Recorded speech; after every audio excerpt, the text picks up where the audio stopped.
दर्शक महानुभावहरू, लिग 2 को नयाँ श्रृङ्खलाको पहिलो खेलमा नेपालले हार बेहोरेको छ। लिग 2 अन्तर्गत अमेरिका विरुद्धको खेलमा नेपाली ब्याटरहरूको प्रदर्शन सन्तोषजनक हुन सकेन। युएसएसँगको खेलमा नेपालका के कस्ता कमजोरी भएर आगामी दिनमा कसरी सुधार्न सकिन्छ भन्ने विषयमा आजको हाम्रो क्रिकेट न्युजमा चर्चा गर्छौं।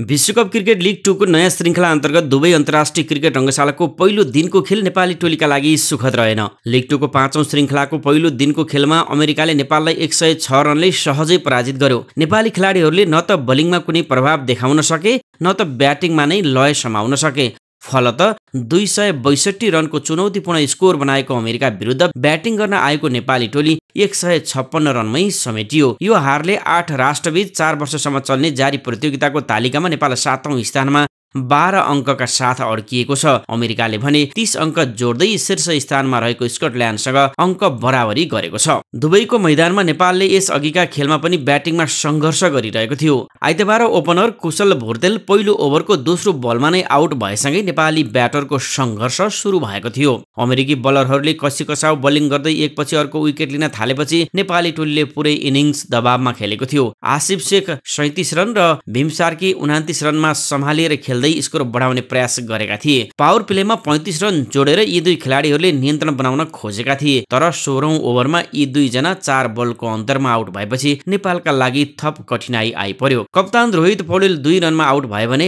आरिफ शेख 20 रनमा रनआउटको शिकार हुन पुगे। एउटा एन्डमा दिपेन्द्र सिंह एरीले सङ्घर्ष गरिरहँदा अर्को एन्डमा एकपछि अर्को विकेट घुमिरह्यो। गुलसन झा 3 रन, सोमपाल कामी 11 रन, कर्ण केसी 2 रन र सन्दीप लामिछाने 0 रनमा आउट भएपछि नेपालको हार सोचे भन्दा अत्यन्तै सहज भयो। दिपेन्द्र 40औं ओभरमा रन बनाएर आउट भएसँगै खेल सकियो। टस जितेर पहिले फिल्डिङ रोजेको नेपालले पहिलो 10 ओभरमा 32 रन मात्रै दिएर कसीकसाउ बलिङ गरेको थियो। त्यतिबेला सोमपाल कामेले ओपनर आन्ड्रिस घोषको विकेट लिएका थिए। त्यसपछि 15औं ओभरमा अमेरिकी कप्तान मोनाङ पटेल 10 रन बनाएर खेल्दै गर्दा आरिफ शेखले एब्लिडब्लुको दरापमा फसाएपछि बलिङमा नेपालले नियन्त्रण बनाएको जस्तो देखिन्थ्यो। तर एउटा एन्डबाट ओपनर स्मिथ पटेलले शानदार इनिङ्स खेल्दै अमेरिकाको खेल सम्हालेका थिए। उनले साइतेजा मुक्कामालासँगको तेस्रो विकेटका लागि 95 रनको महत्त्वपूर्ण साझेदारी गरेपछि अमेरिका लामो स्कोरतिर अगाडि बढेको थियो। स्मिथ 100 बल खेलेर 75 रन बनाएर खेलिरहँदा रनआउटको शिकार भएका थिए। 33 ओभरमा उनी आउट हुँदा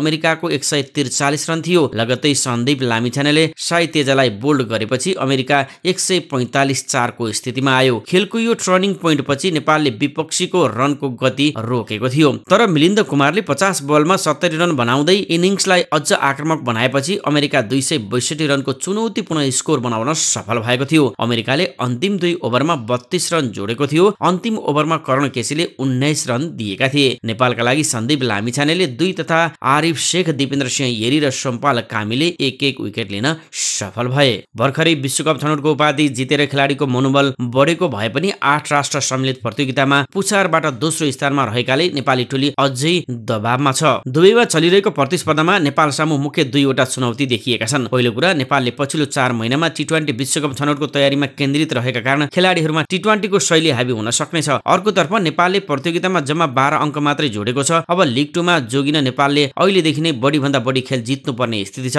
अर्थात् उनीहरूले दबावमा खेल्नुपर्नेछ। क्रिकेट प्रशिक्षक राजु बस्नेतले 20 वा 50 ओभरको खेल शैलीले खेलाडीहरूमा केही असर नपर्ने बताउँछन्। उनी भन्छन्, मानसिक पक्षको मात्र कुरा हो जसमा हाम्रा खेलाडीहरू अभ्यस्त बनिसकेका छन्। त्यस्तै 20 ओभरमा वा 50 ओभरको खेलले नेपाली खेलाडीहरूलाई असर नपर्ला। गत 2018-23 को लिग 2 शीर्ष 3 मा टुङ्ग्याएको नेपाल अहिले 17 खेल सम्पन्न भइसक्दा जम्मा 12 अङ्कका साथ 7औं स्थानमा छ। त्यसैले अब बचेका 5 चरणमा शीर्षतातिर लम्किने हो भने अहिलेदेखि नै अङ्क बटुल्नु महत्त्वपूर्ण हुन्छ। हालसम्म 24 खेल खेलेको स्कटल्यान्ड 30 अङ्कका साथ शीर्ष स्थानमा छ। अमेरिकाले पनि आइतबारको खेलबाट स्कटल्यान्डसँग अङ्क बराबर गरेको छ। युए भने 6 अङ्कका साथ तालिकाको पुछारमा छ। नेपाल र युए अङ्क तालिकाको डेन्जर जोनमा छन्। तसर्थ धेरै जित निकाल्नको लागि यो श्रृङ्खलामा दुवै टोलीले बढीभन्दा बढी अङ्क बटुल्नु पर्ने आवश्यक छ। तुलनात्मक रूपमा अमेरिका सुरक्षित स्थानमा पुगे जस्तो त देखिन्छ, तर 36 खेल खेल्नुपर्ने श्रृङ्खलाका लागि अझै कुनै पनि टोलीले सहज महसुस नगरेको हुनुपर्छ। नेपालका लागि त सहज हुने कुरै भएन। युए र नेपाल बीचको टी20 होस् वा 50 ओभरको खेल सधैँ भिडन्त हुने गर्छ। प्रशिक्षक राजु बस्नेत भन्छन्, युए पनि कठिन अवस्थामा रहेकाले प्रतिस्पर्धा झन कठिन हुन सक्छ। अमेरिका पनि नेपालका लागि कठिन प्रतिद्वन्दी हो। अब हामी नेपालका प्रशिक्षक स्टुअर्ट लका लागि पनि यो श्रृङ्खला एउटा महत्त्वपूर्ण परीक्षा हुनेछ भन्ने विषयमा रहेर चर्चा गर्छौं। स्कटल्यान्डमा भएको र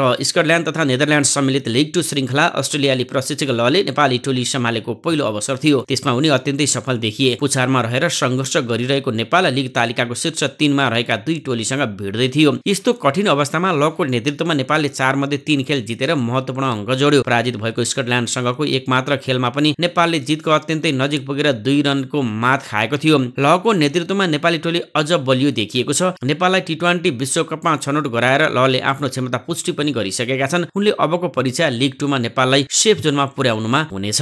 आजको लागि क्रिकेटसँग सम्बन्धित ताजा जानकारी यति नै। आज प्रस्तुत गरेको सामग्रीमा तपाईको केही प्रतिक्रिया भए कमेन्ट बक्समा लेखिदिनु होला। साथै क्रिकेटसँग सम्बन्धित ताजा जानकारीका लागि हाम्रो क्रिकेट न्यूज हेर्दै गर्नुहोला। तपाईको बाँकी पल सुखद रहोस्। नमस्कार।